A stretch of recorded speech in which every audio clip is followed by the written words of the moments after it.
ଥରେ ମୋ କ୍ଲାସ୍ ଟିଚରଙ୍କୁ ପଚାରିଲି କି ସାର୍ ଆପଣ ଲୋକଙ୍କ ସହିତ ଭାବ ବିନିମୟ କରନ୍ତି କେମିତି?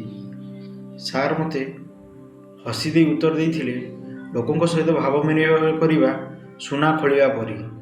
ମୋତେ କହିଲେ, ବାବୁରେ ତୁ ଯେତେବେଳେ ସୁନା ସନ୍ଧାନରେ ବାହାରିଛୁ ତୋତେ ଟନ୍ ଟନ୍ ମାଟି ଖୋଳିବାକୁ ପଡ଼ିବ।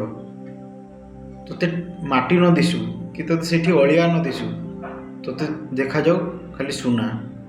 ତ ସେଇଥିପାଇଁ ଆମେ ଯଦି କୌଣସି କାମରେ ବାହାରିଛେ, କିଛି କରିବା ପାଇଁ ଚାହୁଁଛେ, ଆମକୁ ପ୍ରୋବ୍ଲେମ୍ ନ ଦିଶୁ, ଆମକୁ ଆମର ସଫଳତାଟା ଦିଶୁ।